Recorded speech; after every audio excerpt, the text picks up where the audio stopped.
ลังงานไฟฟ้าแม่นปัจจัยพื้นฐานในการสร้างสรรค์พัฒนาประเทศชาติสบายดีท่านผู้ชมขอต้อนรับประธานเข้าสู่รายการไฟฟ้าลาวเพื่อการพัฒนา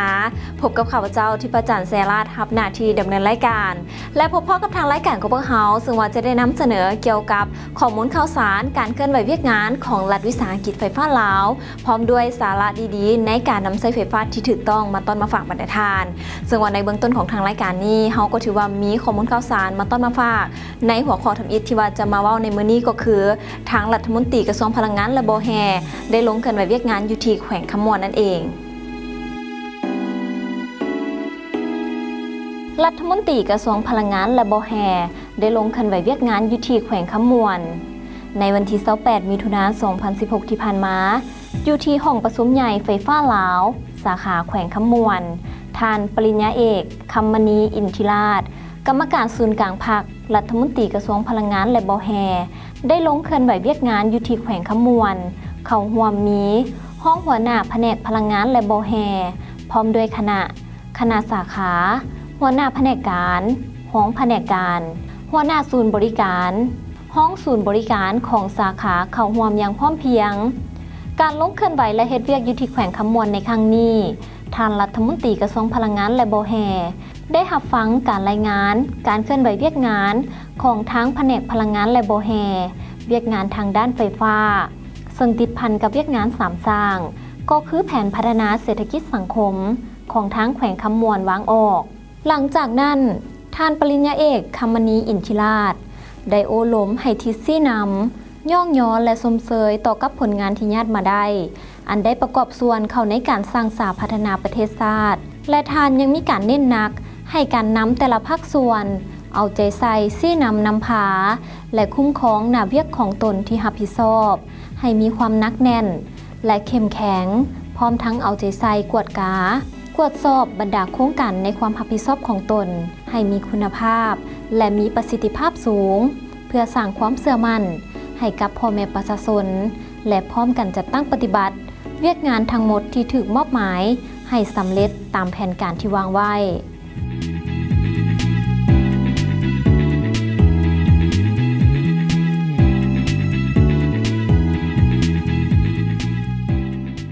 และนี่ก็ถือว่าเป็นอีกหนึ่งข้อมูลข่าวสารที่ว่าทางรายการของพวกเรานี้นำมาต้อนมาฝากบรรดาทานในเบื้องต้นของทางรายการมาต่อกันที่ข่าวที่2สำหรับมื้อนี้แมนจะมาเว้าถึงไฟฟ้าลาวสาขาแขวงหลวงพระบางแมนยังได้มีการลงสืบต่อประชาสัมพันธ์การนำใช้ไฟฟ้าที่ถูกต้องนั่นเอง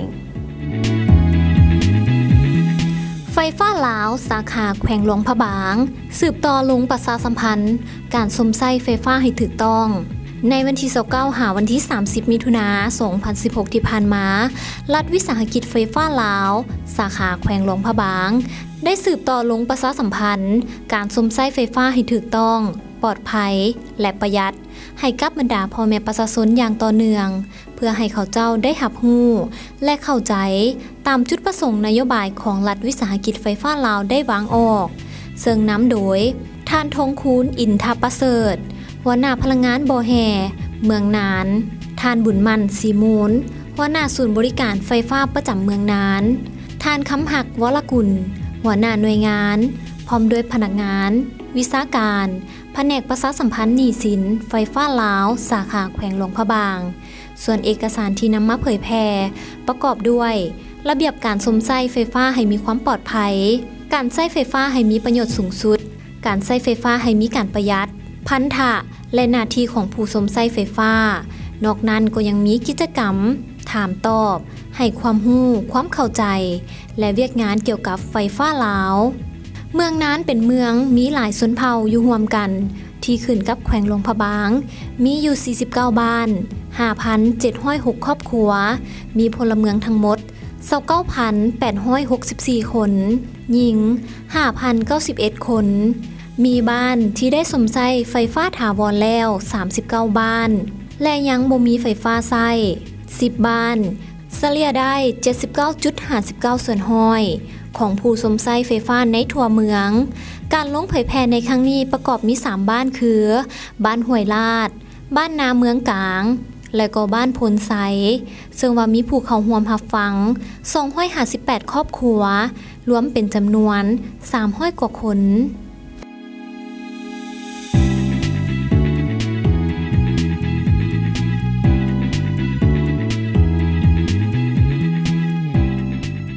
เจ้าเนาะและนี่ก็ถือว่าเป็นอีกหนึ่งสิ่งเนาะที่ว่านำมาต้อนมาฝากบรรดาทานก็คือเป็นหัวข้อข่าวที่2ส่วนว่ามาต่อกันที่ข่าวที่3สำหรับมื้อนี้แม่นเฮาจะมาเว้าถึงไฟฟ้าลาวแขวงหลวงน้ำท้าแม่นได้หับใบยั่งยืนหน่วยผักเข้มแข็งฮู้นำพาหอมด้านส่วนว่าเนื้อในรายละเอียดเอาเป็นว่าไปติดตาม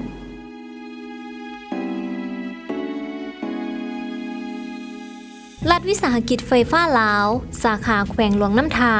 ได้หับใบยั่งยืนหน่วยผักเข้มแข็งฮู้นำพาหอบด้านในตอนแรกของวันที่1กรกฎาคม2016ที่ผ่านมาอยู่ที่ห้องประชุมไฟฟ้าลาวสาขาแขวงหลวงน้ำทาได้มีพิธีมอบหับใบยั่งยืนหน่วยผักเข้มแข็งฮู้นำพาหอบด้านของหน่วยผักสาขารัฐวิสาหกิจไฟฟ้าลาวแขวงหลวงน้ำทาครั้งที่2รอบที่2ปี2015โดยสหายบุญยีแก้วคุณเมืองห้องเลขาผักแขวงห้องเจ้าแขวงแขวงหลวงน้ำทาเป็นประธานมีเลขาห้องเลขาผักฮักฐานแขกที่ถึกเซินและสมาชิกผักสมห้องสมบูรณ์เข้าร่วม43สหายหน่วยผักสาขารัฐวิสาหกิจไฟฟ้าลาวแขวงหลวงน้ำทามีสมาชิกผักทั้งหมด22สหายหญิง5สหายสำห้อง3สหายใน1ปีที่ผ่านมาหน่วยผักได้จัดตั้งการเสริมซึมบรรดาแนวทางนโยบายของผักข้อกำหนดกฎระเบียบกฎหมายต่างๆของรัฐได้เอาใจใส่ในการศึกษาอบรมทางด้านการเมืองแนวคิดเป็นประจำเฮ็ดให้สมาชิกผักพนักงานกรรมกรมีความเชื่อมั่นในการนำพาของผักจึงสามารถผันขยายเข้าในเวียกงานวีซ่าเฉพาะได้เป็นอย่างดีซึ่งแสดงออกการขยายระบบไฟฟ้าลงเขตชนบทเขตห่างไกลได้ดีปัจจุบันระบบสายส่งไฟฟ้าแรงสูง115กิโลโวลต์43กิโลเมตรตาข่ายแรงกลาง22กิโลโวลต์733กิโลเมตรแรงต่ำ 0.4 กิโลโวลต์284กิโลเมตรมีครอบครัวที่สมใช้ไฟฟ้าแล้ว 95.20 ส่วนห้อยในทั่วแขวงและได้คุ้มครองระบบสายส่งแห้งกลาง 46.374 กิโลเมตรและสายส่งแห้งต่ำ 15.5 กิโลเมตรติดตั้งหม้อแปลง 92 สุดติดตั้งหม้อน้ำไฟเข้าสำนักงานองค์การและบ้านประชาชน 1.357 หลังคาเรือนในโอกาสดังกล่าวสหายบุญยีแก้วคุณเมืองห้องเลขาผักแขวงห้องเจ้าแขวงแขวงหลวงน้ำทาได้มอบใบยั่งยืนเป็นหน่วยผักเข้มแข็งฮู้นำพาหอบด้านได้สมเสยต่อผลงานของหน่วยผักที่ญาติมาได้และยังได้มีการเน้นตื่มให้สืบต่อรักษามูลเสื้อให้เป็นหน่วยผักเข้มแข็งฮู้นำพาหอบด้านต่อไป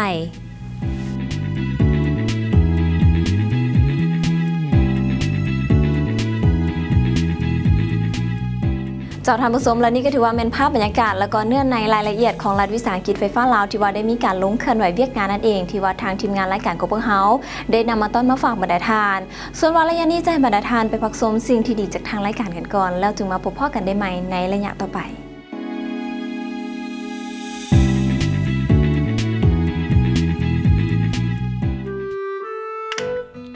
ในเงินมันคือมาฮ้อนแท้มื้อนี่เหงื่อออกจนหมดคิงเลยนี่เบิ้งสิเปิดพัดลมก่อน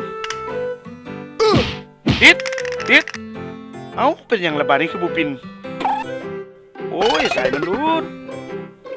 เอ้าบ่ยากสิแปลงเบิ้งจ้ามันบ่คุ้มกับผลเสียที่จะตามมาควรนำใช้อุปกรณ์ไฟฟ้าที่ได้มาตรฐานเพื่อความปลอดภัยของตัวของท่านเอง แบบนี้ก็ยินดีคือกันคักสุดด้วยความปรารถนาดีจากรัฐวิสาหกิจไฟฟ้าลาวสายน้ำสร้างพลังงานธรรมชาติที่มีท่าแห่งในการผลิตไฟฟ้าของประเทศลาวต้องมีการวางแผนพัฒนาจัดสรรอย่างเป็นระบบครบสุดเพื่อให้เกิดประโยชน์สูงสุดด้วยความหอมแห้งหอมใจของหลายภาคส่วนเฮ็ดเวียกด้วยความมุ่งมั่นเพื่อการผลิตไฟฟ้าตอบสนองกับความต้องการการนำใช้ภายในและต่างประเทศของหลายภาคส่วนสร้างสติปัญญาของคนรุ่นใหม่รับใช้ในอนาคตบ่ว่าจะเป็นด้านกสิกรรมชลประทานอุตสาหกรรมการท่องเที่ยว การคมนาคมขนส่งและก้าวหน้าสู่ความทันสมัยไฟฟ้าลาวบ่เคยหยุดพัฒนาเพื่อความสุขของคนลาว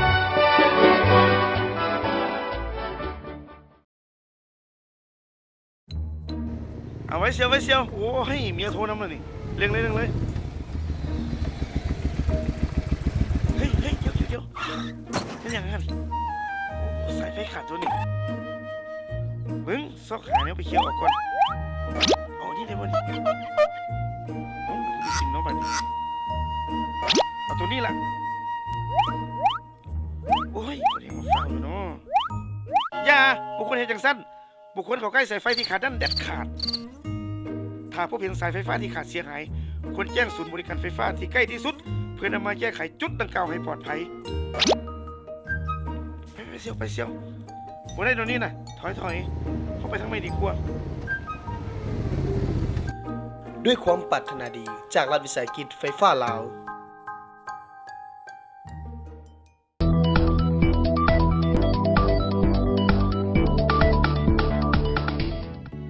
เจ้าเนาะกับเข้ามาสู่ระยะที่ 2 ของทางรายการไฟฟ้าลาวเพื่อการพัฒนาแม่นระยะสกู๊ปข่าวของไฟฟ้าลาวซึ่งวันอาทิตย์นี้เฮามาสืบต่อในการที่ว่าไปเบิ่งภาพบรรยากาศของหน่วยงานเฉพาะกิจที่ว่าเพิ่นได้มีการลงกวดกาหม้อน้ำไฟ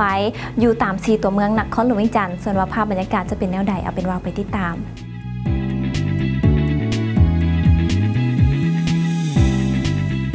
ในอาทิตย์ที่ผ่านมาจูงงานเฉพาะกิจกวดกาสภาพเทคนิคหม้อน้ำไฟ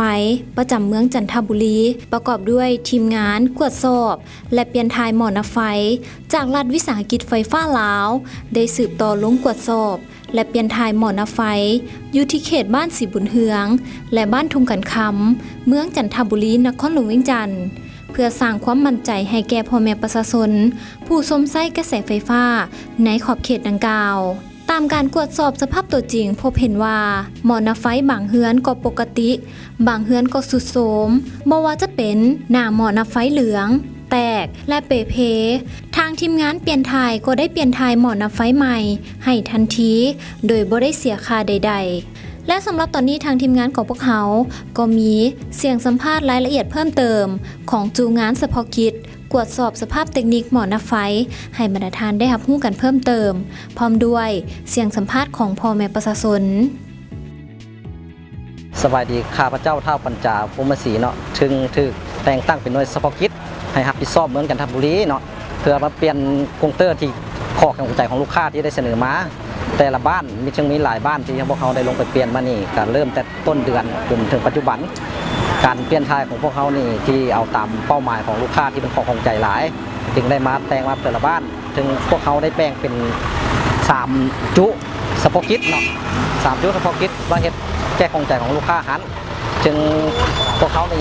รับผิดชอบเรื่องการเปลี่ยนทายคอมพิวเตอร์ที่เทบอกที่ลูกค้าบ่พอใจข้องใจว่าคอมพิวเตอร์นี่มีปัญหาที่พวกเขาก็ได้แก้ข้องใจให้ลูกค้าหรือว่าได้จำนวนนี่โมเมนต์น้อยก็ถือได้ประมาณ200กว่าหน่วยแล้วที่พวกเขาได้เริ่มต้นจากต้นเดือนมาจนท้ายเดือนมานี้ทั้งท่านพวกเขาเฮ็ดนี่เพื่อวันเสาร์วันอาทิตย์พวกเขาก็บ่ได้อยู่ล่าเฮ็ดตามการเสนอของลูกค้าหันที่เพิ่นแต่งตั้งจากรัฐมนตรีเพิ่นให้แก้ของใจลูกค้าด่วนเป็นพิเศษหันในพวกนั้นพวกเขาก็จึงได้มานี่บ่ว่าวันเสาร์วันอาทิตย์พวกเขาก็บ่ได้อยู่ล่าจึงได้มาเฮ็ดหันลูกค้าที่ข้อของใจหลายๆหรือว่ายังบ่ได้รับการแก้ไขก็ให้โทรเข้ามาพัวพันได้ถึงจะสำนักงานพวกเขาเปิดหันฮอดตา8 โมงเช้าจนฮอด7 โมงแลงกลางคืนหันก็ยังได้ปฏิบัติอยู่เนาะได้รับการข้อมูลที่อยากให้ลูกค้าได้ฟ้องห้องเข้ามาหันเพื่อจะได้ส่งบทหันมาให้พวกเขาส่งเอกสารให้พวกเขาเพื่อได้ลงไปแก้ไขให้ลูกค้าหันว่าได้แก้ไขถึงจุดบ่ถ้ายังบ่ถึงจุดทุกอย่างก็สามารถที่จะห้องฟ้องเข้ามาได้หรือว่าขอคำเห็นขอคำแนะนำจากพนักงานของพวกเขาได้เนาะสำหรับมื้อนี้พวกเขาได้ออกมาเวียกกันแต่8 โมงเช้าเนาะเราได้แก้ข้อข้องใจของลูกค้าหันแต่มีอยู่บ้านคนต้อง2จุดถึงจุดที่ว่าเพิ่นห้องขอมาหันแม่นคอมพิวเตอร์เสียเงินหลายเป็นคอมพิวเตอร์เก่าแก่แล้วพวกเขาก็ได้ไปแก้ข้อข้องใจเพิ่นได้เปลี่ยนคอมพิวเตอร์จำนวน2จุดอยู่บ้านคนต้องหลังจากนั้นมาพวกเขาก็มาอยู่ที่บ้านสีบุญเฮืองกับคอมพิวเตอร์ที่ว่าเพิ่นก็ข้อข้องใจว่าคอมพิวเตอร์มันเสียค่าไฟแพง แล้วก็เจ้าคนอยากเปลี่ยนพวกเขาก็สนองให้เปลี่ยนให้แล้วจุดสุดท้ายคือมื้อนี้เขาก็มาทงกันคำมาเปลี่ยนคอมพิวเตอร์อยู่นี่เป็นคอมพิวเตอร์เก่าแก่อ่านตัวเลขยากเพิ่นลูกค้าคล่องใจว่าอยากได้คอมพิวเตอร์หน่วยใหม่ที่ได้รับประกันได้ ISO กับที่พวกเขาก็มาเปลี่ยนให้จากสั้นที่ว่าประชาชนฝากถึงประชาชนทุกท่านที่ว่าคล่องใจคอมพิวเตอร์เก่าแก่หน้ามัวที่พนักงานเขายังไปทั่วไปถึงก็แจ้งเข้ามาได้พวกเขาก็จะสามารถที่ตอบสนองให้ทันเวลาที่ท่านแจ้งมาเนาะขอบใจข้าพเจ้าชื่อข้าวบัวเนาะอยู่บ้านทงคำประชาชนอยู่บ้านทงคำเนาะทำค้าขายมาค้าขายอยู่เงินเพิ่นการใช้น้ำใช้ไฟก็เดือนนึงก็ประมาณ2-3 แสนเนาะพอได้มีแต่เครื่องใช้ไฟฟ้าเนาะเครื่องจักรมีเครื่องนี้อะไรเนี่ยมีเครื่องบีบกะทิเนาะเครื่องบดเครื่องบีบเนาะเครื่องบดซีนเนาะ2-3 อย่างก็ประมาณ3 แสนก็พอได้นะซ้ำนี่ก็ถือว่าปกติอยู่ที่ว่าเขาใช้ไฟประมาณ2-3 แสนช่วงนึงนี่ก็หมดดุอยู่เลยเกือบว่าอาทิตย์ละเทื่อช่วงเดือนแล้วนี่อาทิตย์ละเทื่อใช่ไหมช่วงนี้ถือว่าปกติไฟบ่ค่อยหมดก็บ่มีอย่างไรแล้วก็อยากให้พวกกรมไฟฟ้านี่แหละที่ว่าเรื่องการตามนี้เขาว่าเรื่องการจดคอมพิวเตอร์ไฟเนาะอยากให้มันจะแจ้งหน่อยนึงตามการสังเกตของประชาชนสันดอกบางอันก็บางเฮือนก็ถือว่าแพงกับแพงแท้ใช่นะบางเฮือนก็ถือแท้ใช่นะตามการจดไฟฟ้าก็ว่าประชาชนบางเฮือนก็อยากว่าเสียหลายเกินไปแต่ละเดือนเคยเสีย3-4 แสนกับเป็น8 แสน 9 แสนเป็นล้านก็มีสินะก็อยากให้ลงเบิ้งตามตัวจริงแน่สินะบ่อยากให้คาดการหลายคาดคะเนหลายมันกับบ่ดีปานใดสินะประชาชนก็บางเฮือนก็เสียหลายเกินไปเขาก็บ่มีเงินเสียสินะตามจังซั่นแหละข้าพเจ้าชื่อวรรณศร วรรณเสเวชรับผิดชอบหน่วยเฉพาะกิจเมืองจันทบุรีจูงานทดสอบมอเตอร์ไฟเรียกหลักๆในเรื่องการทดสอบนี่แม่นเฮาลงมาทดสอบความเที่ยงตรงของมอเตอร์ไฟให้ลูกค้าว่าอยู่ในเกณฑ์มาตรฐานของไฟฟ้าบ่ซึ่งเกณฑ์มาตรฐานของไฟฟ้าแม่น-2 บวก 2เมื่อว่าค่าทดสอบมาทดสอบออกมาอยู่ในเกณฑ์ระหว่างกลางระหว่าง-2 บวก 2แม่นถูกต้องปกติบ่ซ่าแล้วก็บ่ไวเนาะซึ่งผ่านการลงกฎกามาระยะต้นเดือนจนฮอดปัจจุบันนี้เกือบฮอด4 อาทิตย์เนาะลักๆเขาพบเห็นนี่ปัญหานี่แล้วปัญหามอเตอร์ไฟนี่ส่วนหลายก็อยู่ในเกณฑ์มาตรฐานของไฟฟ้าแล้วเนาะระหว่าง-2 และ+2แหละแสดงว่าคอมพิวเตอร์นี่มีการนับพลังงานนี่มันถูกต้องชัดเจนเนาะปัจจุบันนี้ทีมงานทดสอบเฮาได้ลงทดสอบอยู่เมืองจันทบุรีถือว่าพบจำนวน30 บ้านถือว่าลงครบเกือบทุกบ้านแล้วครบทุกบ้านเนาะซึ่งการกดการในแม่นถูกต้องตามเทคนิคของไฟฟ้าลาวมอเตอร์ไฟก็อยู่ในเกณฑ์นะถ้าประชาชนผู้ใดอยากรู้ว่ามอเตอร์ไฟของท่านเที่ยงตรงหรือบ่หรือต้องการตรวจสอบแม่นให้ติดต่อมาจากเบอร์ข้างลมนี้พนักงานพวกเขาจะลงไปหาพวกท่านเพื่อแก้ไขข้อข้องใจให้ประชาชนนะส่วนเรื่องการทดสอบเรื่องการกวดการนี่แม่นบ่ได้เสียค่าใช้จ่ายอย่างหมดเนาะ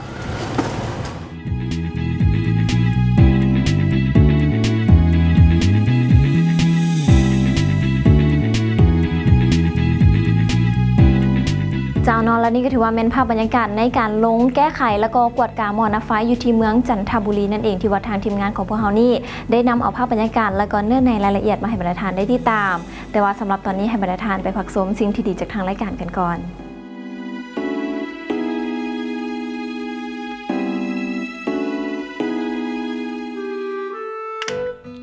ในเงินมันคือมาฮ้อนแท้มื้อนี่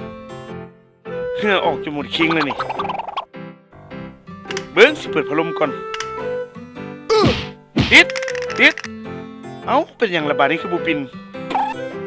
โอ้ยสายมันรูดเอ้าบ่ยากสิแปลงเบิ้งจ้ามันบ่คุ้มกับผลเสียที่จะตามมาควรนำใช้อุปกรณ์ไฟฟ้าที่ได้มาตรฐานเพื่อความปลอดภัยของตัวของท่านเอง แบบนี้ก็ยินดีคือกัน คักสุด ด้วยความปรารถนาดีจากรัฐวิสาหกิจไฟฟ้าลาว สายน้ำสร้างพลังงานธรรมชาติที่มีท่าแห่งในการผลิตไฟฟ้าของประเทศลาวต้องมีการวางแผนพัฒนา จัดสรรอย่างเป็นระบบครบสุดเพื่อให้เกิดประโยชน์สูงสุด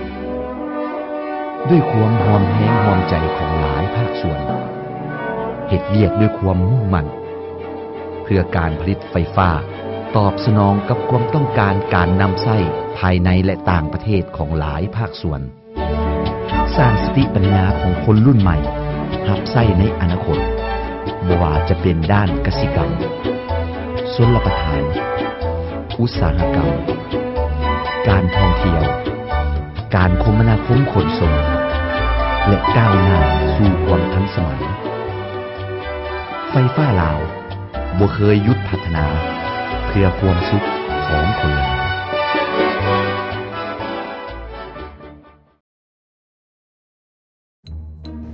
เอาไว้เชียวโอ้ยเมียโทรนำเลยนี่เร่งเลยเฮ้ยเดี๋ยวนั่นอย่างนั้นโอ้สายไฟขาดตัวนี่มึงซอกหาเนี่ยไปเคลียร์ออกก่อน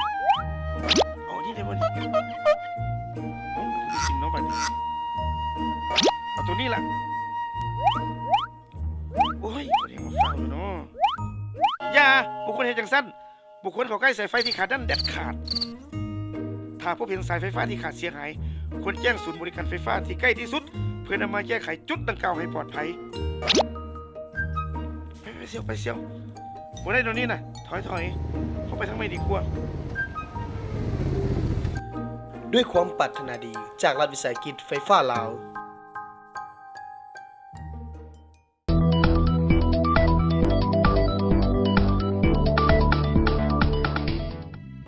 และกับเข้ามาสู่ระยะนี้แม่นระยะสารานาฮูซึ่งว่าทางรายการไฟฟ้าลาวเพื่อการพัฒนาเนาะก็ถือว่ามีสารานาฮูเกี่ยวกับการนำไส้เครื่องซักผ้าที่ถูกต้องและก็ประหยัดพลังงานซึ่งว่าจะเป็นแนวใดด้านเอาเป็นว่าไปติดตามรายละเอียดกัน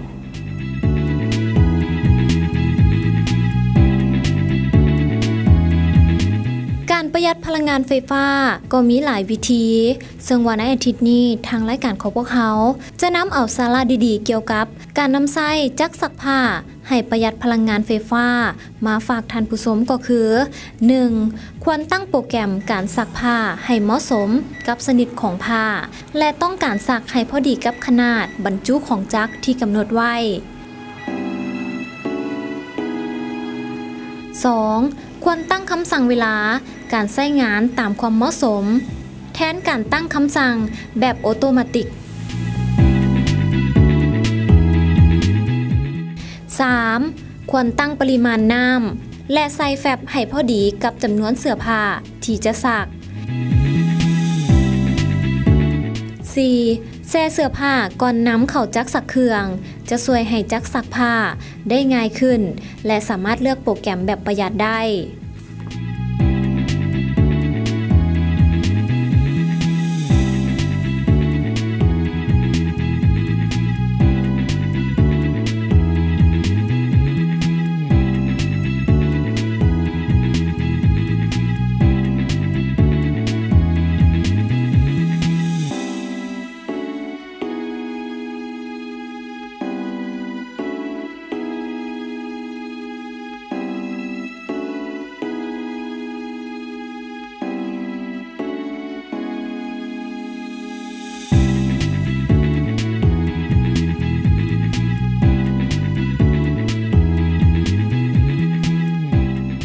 และนี่ก็ถือว่าเป็นอีกหนึ่งความรู้ที่ว่าทางรายการของพวกเรานำมาต้อนมาฝากบรรดาทานเกี่ยวกับวิธีการนำไส้ตู้ซักผ้าหรือเครื่องซักผ้าให้ถูกต้องและก็ประหยัดพลังงานนั่นเองและทั้งหมดนี้ก็ถือว่าเป็นข้อมูลข่าวสารที่ว่าทางรายการไฟฟ้าลาวเพื่อการพัฒนานำมาเสนอให้บรรดาทานได้รับรู้กันสำหรับอาทิตย์นี้อย่าลืมกันแล้วกันสำหรับท่านผู้ชมสามารถติดตามรายการของพวกเราได้ทุกๆมื้อวันอาทิตย์เวลา 18:30 19 โมงทางโทรภาพป้องกันความสงบลาว PSTV หรือว่าท่านใดที่ว่าอยากจะรู้ข้อมูลเพิ่มเติมก็สามารถ เข้าไปเบิ่งได้อยู่ที่เว็บไซต์ www.edl.com.la นั่นเองฝากไว้นำกันแล้วกันเนาะแต่ว่าสำหรับตอนนี้เวลาหมดเวลากันแล้วค่ะพระเจ้าทิพจันทร์เสราชพร้อมด้วยทีมงานรายการไฟฟ้าลาวเพื่อการพัฒนาต้องได้ขอตัวลาบรรดาทานไปก่อนพบกันได้ใหม่ในโอกาสหน้าสำหรับมื้อนี้สบายดี